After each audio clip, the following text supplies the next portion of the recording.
오늘 이 요한복음 본문의 말씀을 가지고 이제 지난주에는 농부이신 하나님 설교했다면 오늘은 이제 또 빼놓을 수 없는 주제죠. 열매입니다. 하나님이 원하시는 열매. 하나님은 과연 우리에게 어떤 열매를 요구하시고 바라시고 원하시는가, 이것을 같이 한번 생각해 보고자 합니다. 제가 꽤 오래전에 보았던 다큐멘터리인데요, 정말 새벽부터 밤늦게까지 일하는 한 아버지의 삶을 보여주는 다큐멘터리였습니다. 새벽부터 밤늦게까지 정말 고된 일들을 마다하지 않습니다. 고된 일을 마다하지 않는 이유가 무엇이냐면 그 아들의 뒷바라지를 위해서 그 모든 일들을 하는 겁니다. 그래서 아들은 그 아버지의 도움을 받아서 열심히 공부했고 또 좋은 결과도 이루었습니다. 그래서 어떻게 보면 해피엔딩 같아요. 그러나 그 다큐멘터리가 보여주는 주제가 뭐였냐면, 아버지는 열심히 일을 했고 또 아들은 최선을 다해서 공부를 했는데, 그러나 정말 중요한 것은 무엇이냐면 아버지와 아들의 관계는 완전히 사라지고 말았다라는 겁니다. 그게 너무너무 안타까웠습니다. 정말 아버지는 최선을 다해서 일했는데 또 아들도 열심히 일했는데, 그래서 그 아버지와 아들이 정말 이렇게 좋은 관계로 지내면 좋겠는데 그 관계는 완전히 깨지고 말았다라는 사실입니다. 이유가 무엇일까요? 왜 열심을 냈는데, 왜 최선을 다했는데 우리가 원하지 않는 그런 결과가 나옵니까? 우리는 이 사실을 통해서 한 가지를 알 수 있습니다. 그것이 무엇이냐면 우리의 열심이, 우리의 최선이 언제나 좋은 결과를 내는 것은 아니다라는 거죠. 나는 정말 열심히 살았는데, 나는 정말 최선을 다했는데 정말 내가 생각지 않았던 그런 일들이 우리의 삶 속에서 일어난다라는 겁니다. 이건 우리 신앙생활도 마찬가지다라고 생각을 해요. 우리는 하나님께 부름받은 자들입니다. 우리 하나님께 부름받은 자들로 정말 하나님을 위해서 산다고 삽니다. 정말 그 아까운 돈 아껴가면서 헌금도 하고, 이런 일도 하고 저런 일도 하고, 전도도 하고 선교도 하고 구제도 하고, 우리는 정말 많은 일들을 합니다. 그래서 사람들이 이야기를 하죠. 당신 같으면 정말 하나님의 사람이 맞다. 당신 아니면 하늘나라에 들어갈 사람이 누가 있겠느냐라고 합니다. 근데 정작 그 하늘나라 문 앞에 섰는데 하나님이 우리를 보시면서 너는 누구냐라고 하신다면 이것보다 안타까운 일이 어디에 있겠습니까? 정말 나는 나름 하나님을 위해서 살았는데, 나는 정말 하나님을 위해서 최선을 다해서 살았는데 하나님이 나를 보시면서 도대체 너는 누구냐라고 물으신다라면 여러분 어떻게 하실 겁니까? 그러니 우리는 열심을 내는 것도 중요하지만 그다음 그 열심보다 중요한 것이 무엇인지를 늘 생각해야 합니다. 열심보다 중요한 것이 무엇입니까? 방향이라는 것입니다. 내가 지금 어느 방향으로 가고 있는가? 그래서 잘못된 방향이면 열심을 내면 낼수록 멀어지게 됩니다. 열심을 낸 결과가 가장 비참하게 되는 것이죠.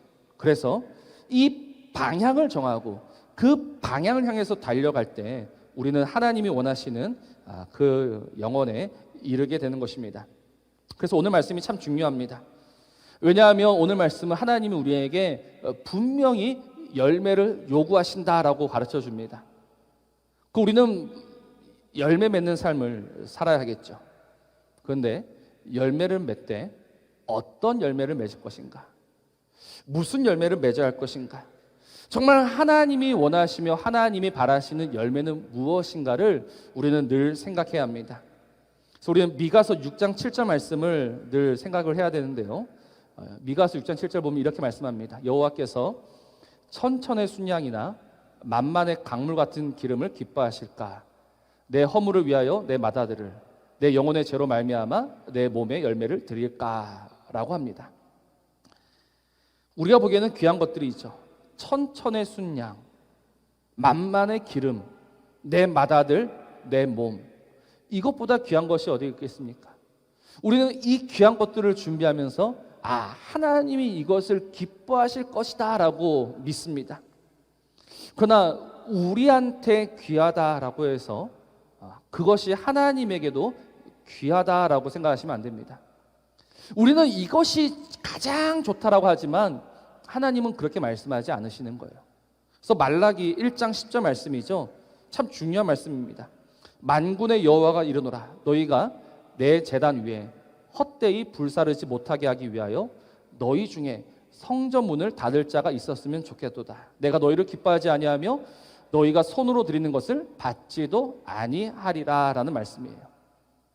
이스라엘은 하나님께 늘 제사를 드렸습니다. 이스라엘은 끊임없이 하나님께 드렸습니다. 그런데 하나님이 뭐라고 하시는가? 너희가 나한테 바치는 그 모든 것이 헛된 것이다. 헛되이 드리는 것이다.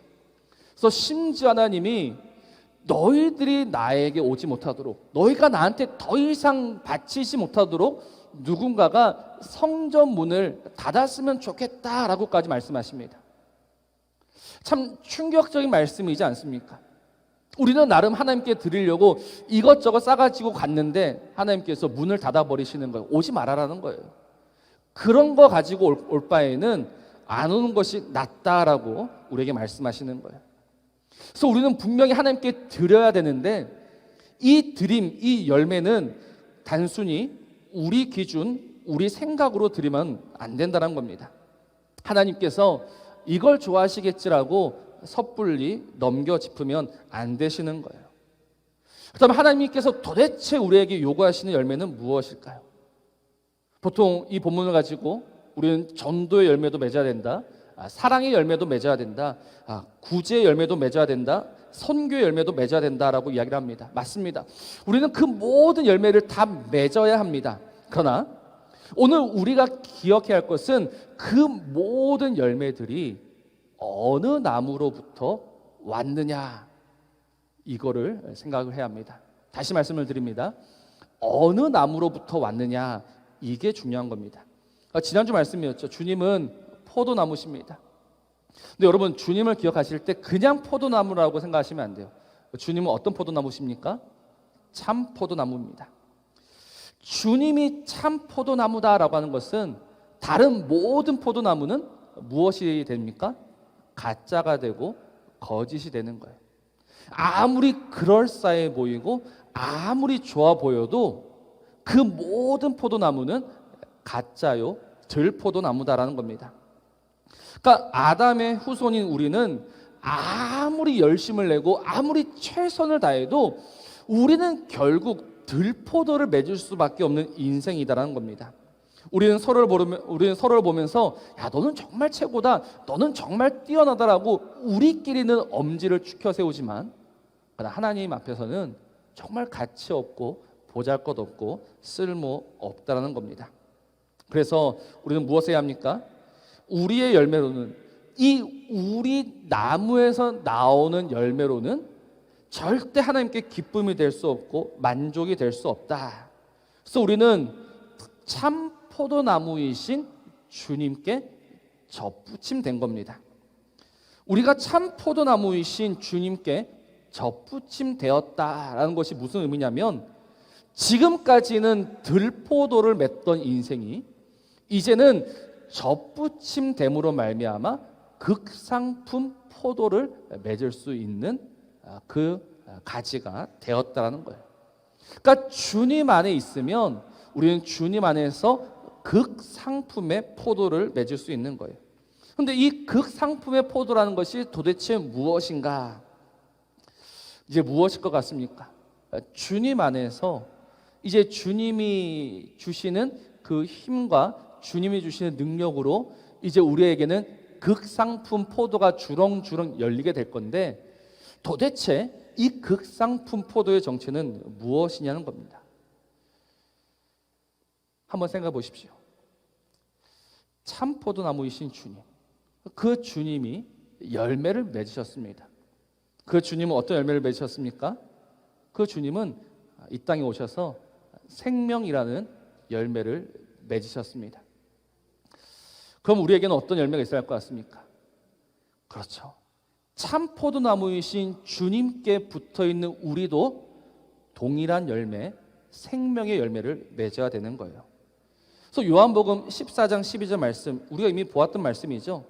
내가 진실로 진실로 너에게 이르노니 나를 믿는 자는 내가 하는 일을 그도 할 것이요 또한 그보다 큰 일도 하리니 이는 내가 아버지께로 간다. 이미 주님께서 말씀하셨습니다. 내가 하는 일을 우리도 하는 거예요. 그러니까 주님이 하신 일이 무엇이다? 생명의 열매를 맺으셨다면 이제 그 참 포도나무에 접붙임된 우리도 어떤 일을 해야 되고 어떤 열매를 맺어야 된다? 생명을 맺어야 한다는 겁니다. 근데 우리가 어떻게 생명을 맺을 수 있습니까? 우리가 생명을 맺을 수가 없죠. 우리 힘으로는 생명이 맺혀지지가 않습니다. 그래서 누가 필요합니까? 지난주 말씀을 드린 것처럼 농부이신 하나님이 필요하신 거예요. 그 농부이신 하나님이 우리를 돌보시고 우리를 가꾸심으로 우리는 그 생명의 열매를 맺게 되는 거예요. 그 하나님이 우리를 제거해 버리시는 것이 아니라 정말 이 생명의 열매를 맺지 못할 때 하나님이 우리를 들어 올려주시고 하나님이 가지치기해 주시면서 하나님이 하나님의 능력으로 생명 없던 우리에게 이 생명의 열매를 맺게 하신다라는 거예요. 그런데 이 생명이 잉태되려면 반드시 한 가지 일이 먼저 일어나야 합니다. 요한복음 12장 24절 말씀이에요. 내가 진실로 진실로 너에게 이르노니 한 알의 밀이 땅에 떨어져 죽지 아니하면 한 알 그대로 있고 죽으면 많은 열매를 맺느니라. 이 많은 열매는 생명입니다. 이 생명을 이제 잉태하려면 생명을 낳으려면 반드시 그 앞에 무엇이 있어야 하느냐? 죽음이 있어야 하는 거예요. 그래서 주님이 생명의 열매를 맺으셨는데 어떻게 생명의 열매를 맺으셨습니까? 십자가에서 죽으심으로 말미암아 그의 죽음이 우리에게는 무엇이 되었다? 생명이 된 겁니다. 그럼 지금 똑같은 말이 반복되고 있습니다. 우리도 그 주님과 동일한 열매를 맺어야 합니다. 우리도 생명의 열매를 맺어야 합니다. 그 우리가 어떻게 생명의 열매를 맺을 수 있습니까? 십자가를 지는 거죠. 하나님이 우리를 돌보신다는 것은 궁극적으로 십자가에서 우리를 죽여가시는 거예요. 하나님이 그 십자가에서 우리를 죽이심으로 말미암아 그 사망 가운데 그 죽음 가운데 생명이 맺혀지게 되는 겁니다. 사랑하는 성도 여러분, 한 생명을 맺기 위해서는 반드시 누군가가 죽어야 하는 거예요. 그런데 오늘 우리는 무엇에 능한 자입니까? 우리는 죽이는 일에는 능한데 죽는 일은 못합니다. 우리는 언제든지 상대방을 죽이면 죽였지 내가 죽지는 못해요. 그래서 거기에 어떤 열매가 없습니까? 생명의 열매가 맺혀지지 않는 거예요. 그래서 오늘 이 일이 하나님 보시기에는 안타까우신 거죠. 그래서 하나님이 우리를 돌보시고 하나님 우리를 먹이시면서 정말 이 하나님께서 원하시고 하나님께서 바라시는 이 생명의 열매로 맺는 자로 하나님 우리를 이제 이끌어 가실 거다라는 거예요. 그리고 그것이 무엇이 된다? 오늘 8절 말씀을 보면 그것이 하나님께 영광이 된다라고 합니다. 너희가 열매를 많이 맺으면 내 아버지께서 영광을 받으실 것이요 너희는 내 제자가 되리라. 오늘 우리가 큰 일을 하고 우리가 많은 일을 하고 놀라운 일을 하는 것이 하나님께 영광이 되는 것이 아니라 오늘 하나님께서 우리를 이끄심을 따라서 십자가에서 죽고 그 십자가 죽음이 곧 무엇이 된다? 하나님께 영광이 된다는 겁니다. 사랑하는 성도 여러분, 사람의 첫째 되는 목적이 무엇입니까? 사람의 제일 되는 목적이 무엇입니까? 우리는 무엇을 위해서 삽니까? 우리는 하나님의 영광을 위해서 삽니다. 그래서 우리는 나름대로 열심히 살아갔는데 우리가 지금까지 했던 모든 것들이 사실 하나님의 영광과는 하나 상관없었다는 겁니다. 좋은 대학에 들어가고 좋은 직장에 들어가고 정말 아름다운 가정을 꾸리고 또 세상에서 인정을 받아도 그것이 하나님께 영광이 되지 않는 겁니다. 하나님께 영광은 그런 것이 아닙니다. 사랑하는 성도 여러분, 하나님께 영광, 하나님의 영광은 어떤 영광입니까? 하나님의 영광은요, 완전한 영광입니다. 하나님의 영광이 완전하다는 것은 제가 지난번에도 한번 말씀을 드렸는데 우리가 더할 수도 없고 우리가 덜할 수도 없는 겁니다. 내가 깃발을 높이 든다라고 해서 하나님의 이름이 높아지고, 내가 오늘 수치스럽고 부끄러운 일을 한다라고 해서 하나님의 이름이 땅에 떨어지는가? 결코 그렇지 않습니다. 하나님의 영광은 완전하며 온전한 영광입니다. 언제나 그는 영광 가운데 계십니다. 그러나 세상은 그 영광을 모르죠. 세상은 그 영광을 알 수가 없습니다. 하나님이 영광을 나타내십니다.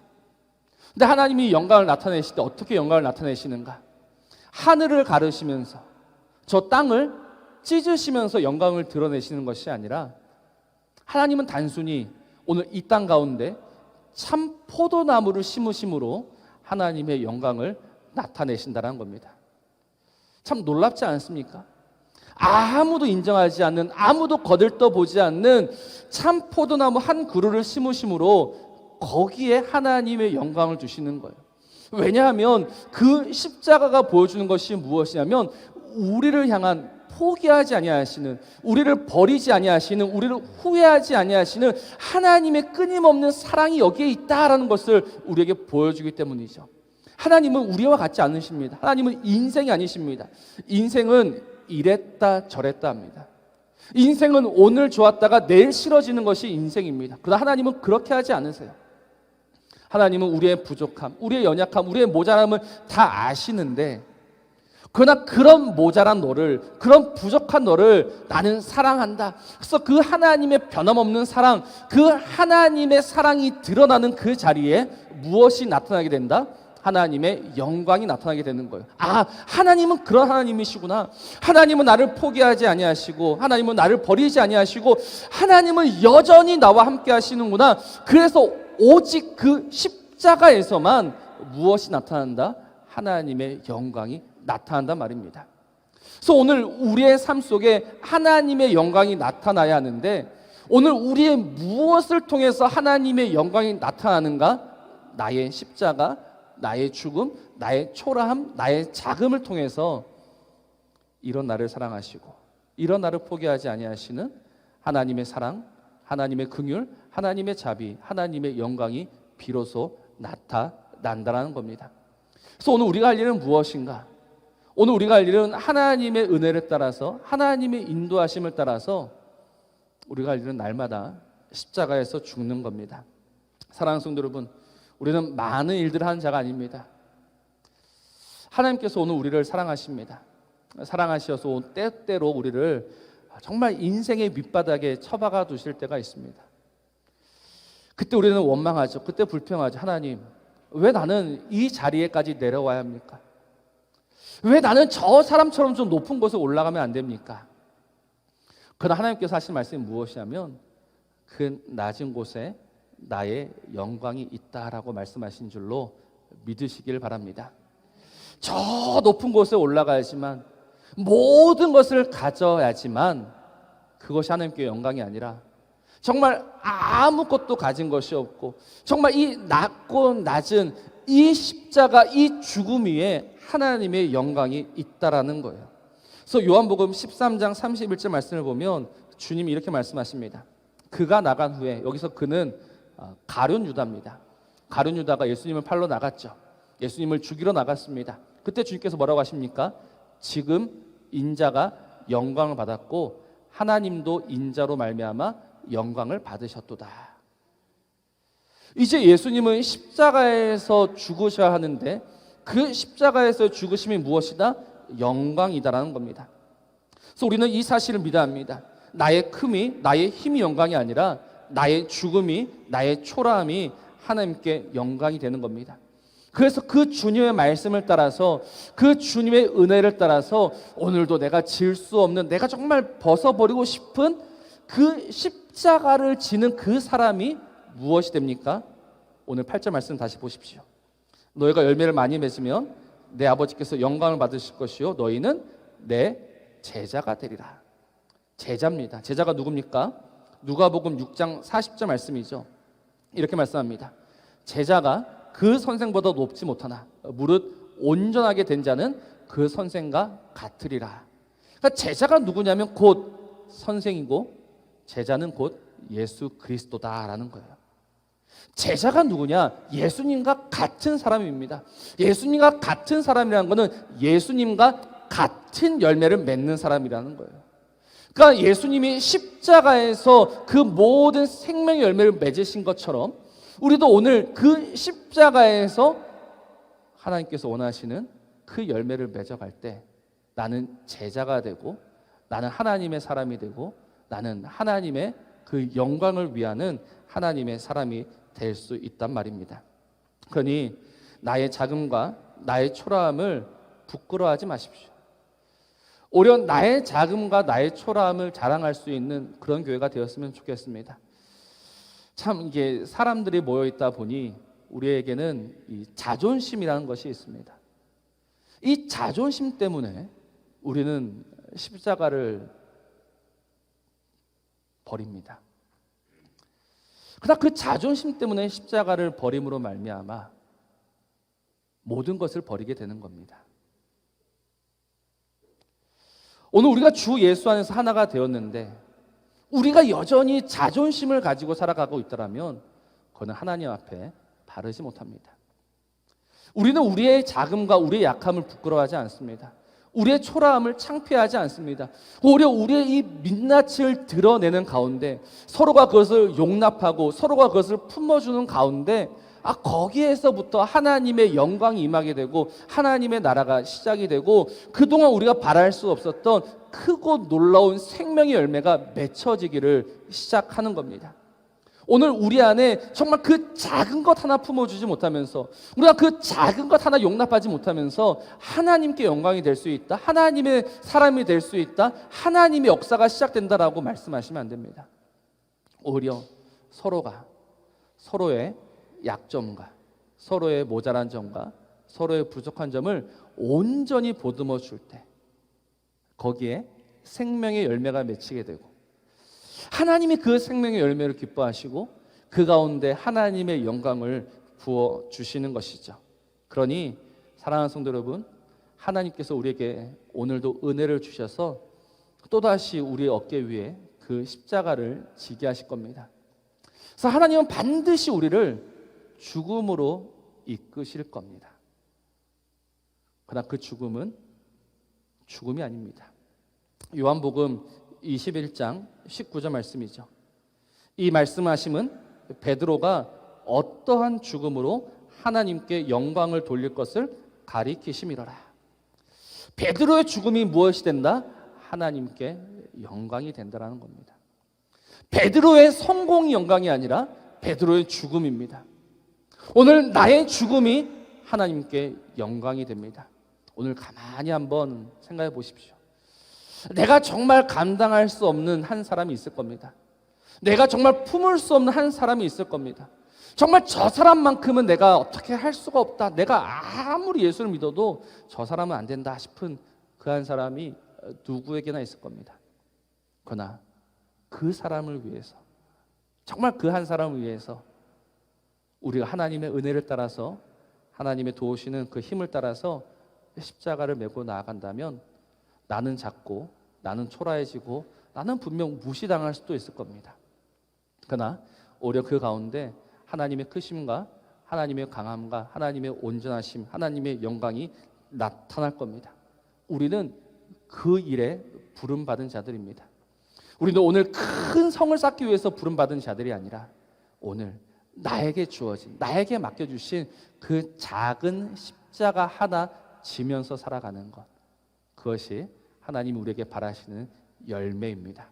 오늘 이 열매를 잘 준비하여서 정말 주님께 올려드리며 주님의 기쁨, 주님의 영광이 되는 저와 여러분 되시기를 주의 이름으로 축복합니다.